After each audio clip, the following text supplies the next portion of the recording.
Hi అండి, నమస్తే అందరికీ. నేను మీ Rajani. Welcome back to my channel. ఈరోజు పాస్తా ఎంతో స్పైసీగా ఇంకా సాఫ్ట్గా రావాలంటే ఎలాగో మీకు వీడియోలో వివరంగా చెప్తాను. ఇది ఈవినింగ్ స్నాక్స్కి అయినా సరే, మధ్యాహ్నం లంచ్కైనా, బ్రేక్ఫాస్ట్కైనా చాలా బాగుంటుంది, పర్ఫెక్ట్గా ఉంటుంది. తప్పకుండా ట్రై చేయండి. ముందుగా ఒక మిక్సింగ్ బౌల్ తీసుకుని దానిలోకి ఒక బౌల్ అంతా పాస్తా వేసుకోవాలి. 2 స్పూన్లు నెయ్యి వేసుకుని ఒక బౌల్ అంతా వాటర్ పోసుకోవాలండి. ఇది మొత్తం మిక్స్ అయ్యేలాగా ఒకసారి కలుపుకోవాలి. ఇలా గీ వేస్తే మనకి చక్కగా పొడి పొడిలాడుతూ వస్తుందన్నమాట. ఈ విధంగా మీడియం ఫ్లేమ్ మీద పెట్టుకొని మనం ఉడికించుకోవాలి. మరీ పూర్తిగా ఉడికకూడదండి, 70% మాత్రమే ఉడికించుకోవాలి. తర్వాత స్ట్రైనర్లో వేసుకొని మంచిగా వేసేసుకొని ఒకసారి కుక్ అయిందా లేదా చెక్ చేసుకుందాం. తర్వాత చల్లని వాటర్ వేసేసుకొని మంచిగా కడిగేసుకోవాలండి.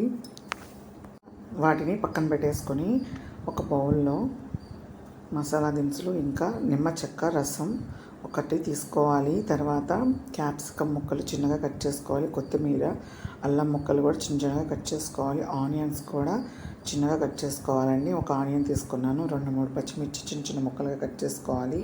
ఒక టమాటా తీసుకొని చిన్న ముక్కలు కట్ చేసుకోవాలి. వెల్లుల్లి వచ్చేసరికి 5-6 రెమ్మలు చిన్న ముక్కలుగా కట్ చేసుకోవాలి.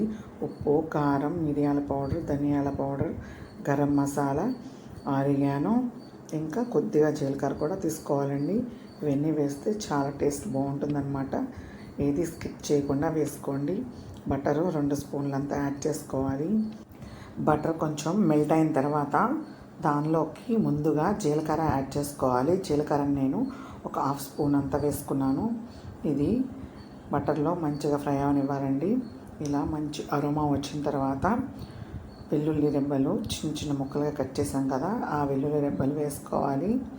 ఈ విధంగా వేసుకొని ఇవి కూడా మంచిగా ఫ్రై అవనివ్వాలండి. వేస్తే మంచి స్మెల్ వస్తుందన్నమాట.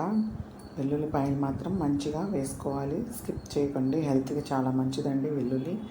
తర్వాత 2-3 పచ్చిమిర్చిని చిన్న ముక్కలుగా కట్ చేసి పక్కన పెట్టుకున్నాం కదా, అవి కూడా వేసేసుకొని మంచిగా ఫ్రై అవనివ్వాలి. తర్వాత ఉల్లి ముక్కలు కూడా వేసేసుకొని ఫ్రై చేసుకోవాలి. ఇవి మరీ అంత బ్రౌన్ కలర్ ఏం రావాల్సిన అవసరం లేదు, మీడియంగా కుక్ అయితే సరిపోతుందన్నమాట. ఈ ఉల్లిపాయ ముక్కలు కూడా కొంచెం ఫ్రై అయిన తర్వాత టమాటా ముక్కలు కూడా వేసేసుకోవాలి. నేను ఒక పెద్ద టమాటా తీసుకున్నానండి, ఇలా చిన్న ముక్కలుగా కట్ చేశాను. ఈ టమాటా కూడా కొంచెం ఫ్రై అవనివ్వాలి. ఇది మీడియం టు లో ఫ్లేమ్లోనే చేసుకోవాలండి, హై ఫ్లేమ్లో పెట్టకూడదు. హై ఫ్లేమ్లో పెడితే కొంచెం మాడి వాసన వచ్చేస్తుంది అనమాట. అందుకనే లో ఫ్లేమ్లోనే, మీడియం ఫ్లేమ్లోనే అడ్జస్ట్ చేసుకుంటూ కుక్ చేసుకోవాలి. తర్వాత టేస్ట్కి సరిపడా సాల్ట్ యాడ్ చేసుకోవాలి. సాల్ట్ చూసుకొని వేసుకోవాలండి, మరీ అంత ఉప్పగా ఉంటే అంత రుచిగా అనిపించదు అనమాట. సరిపడా వేసుకోవాలి. 3 నిమిషాలు ప్లేట్ వేసుకొని కుక్ అవనిద్దాం. ఇలా కుక్ అయిన తర్వాత అల్లం కూడా 1 ఇంచుది చిన్న ముక్కలు కట్ చేసి వేసుకున్నాను. ఈ విధంగా అల్లం కూడా కొంచెం ఫ్రై అవనివ్వాలి. అల్లం పచ్చివాసన పోయే వరకు 2 నిమిషాలు ప్లేట్ వేసేసి 2 నిమిషాలు మగ్గనిద్దామండి. ఈ విధంగా మగ్గిన తర్వాత దీనిలోకి కొద్దిగా మిరియాల పౌడర్ వేసేసుకోవాలి. కొంచెం ధనియాల పౌడర్ కూడా వేసేసుకుందాం. ఇవన్నీ ఒకటి తర్వాత ఒకటి ఒకేసారి వేసేసుకున్న ప్రాబ్లం ఏమి ఉండదు. తర్వాత గరం మసాలా కూడా యాడ్ చేసుకుందామండి. కొద్దిగా టేస్ట్ కోసం మంచి స్మెల్ రావడానికి ఆరిగానో వేసుకున్నాను. మీకు ఆరిగానో అవైలబుల్లో ఉంటే ఓకే, లేదంటే స్కిప్ చేసుకోవచ్చు. తర్వాత కొద్దిగా టేస్ట్ కోసం కారం యాడ్ చేసుకోవాలి. కారం సరిపోతే తర్వాత అయినా కొంచెం యాడ్ చేసుకోవచ్చండి. కొంచెం స్పైసీగా చేయాలనుకుంటున్నాం కాబట్టి కొద్దిగా కారం కూడా యాడ్ చేసుకుందాం సరిపోతే. సరిగా ఈ విధంగా మొత్తం అన్నీ ఒకటి తర్వాత ఒకటి వేసుకొని 2-3 మినిట్స్ లో ఫ్లేమ్లోనే మనం కుక్ చేసుకోవాలి. ఇలా కుక్ అయిన దానిలో కొద్దిగా వాటర్ పోసుకుంటూ కలుపుకోవాలి. ఇలా వెజిటబుల్స్ అన్నీ వేసుకొని కుక్ చేసుకుంటే మ్యాక్రోని చాలా బాగుంటుంది. మీకు అవైలబుల్లో ఉంటే క్యారెట్ అయినా వేసుకోవచ్చు, రుచి చాలా బాగుంటుంది.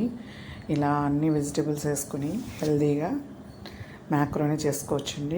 తర్వాత క్యాప్సికమ్ కూడా వేసేసుకొని కాసేపు 2 నిమిషాలు మీడియం ఫ్లేమ్లో ఉడికించుకోవాలి. ఇలా మొత్తం అంతా ఉడికిపోయిన తర్వాత మనం మ్యాక్రోనీని ఉడికించుకొని పక్కన పెట్టుకున్నాం కదా, అవి వేసేసుకోవాలి. చూసారా, ఇవి వీడియోలో చూపిస్తున్న విధంగా మ్యాక్రోని ఇలా 70% మాత్రమే ఉడకాలి. ఎక్కువగా ఉడకనిస్తే ఒకటికొకటి అంటుకుపోతాయి అన్నమాట. ఇలా పొడి పొడిలా ఉండాలి. ఈ విధంగా వేసేసి 2-3 నిమిషాలు అటు ఇటు కలుపుకుంటూ ఉండాలి. సన్నగా తరిగిన కొత్తిమీరను వేసేసుకోవాలి. ఇలా మొత్తం అంతా వేసేసుకొని కలుపుకోవాలండి. ఫైనల్గా కొద్దిగా నిమ్మరసం కూడా వేసేసుకుంటే మనకి పాస్తా రెడీ అయిపోతుందన్నమాట. చాలా టేస్టీగా, స్పైసీగా, యమ్మీగా ఉంటుంది. మీరు కనుక ఈ వీడియోని మొదటిసారిగా చూసినట్లయితే సబ్స్క్రైబ్ చేసుకోండి. అలాగే ఈ రెసిపీ ట్రై చేసి ఎలా వచ్చిందో నాకు కమెంట్ సెక్షన్లో కమెంట్ చేయండి. ఇంకా ఈ వీడియో నచ్చినట్లయితే మీ ఫ్రెండ్స్కి ఇంకా ఫ్యామిలీ మెంబర్స్కి షేర్ చేయండి. మరిన్ని రెసిపీస్ కోసం NRBM జెమ్స్ని తప్పకుండా ఫాలో అవ్వండి. ఇక మనం సర్వింగ్ బౌల్లో సర్వ్ చేసేసుకోవడమే. మీకు ఎలాంటి వీడియోస్ కావాలో కమెంట్ సెక్షన్లో కమెంట్ చేయండి. Thank you for watching. Just subscribe చేసుకుందరు.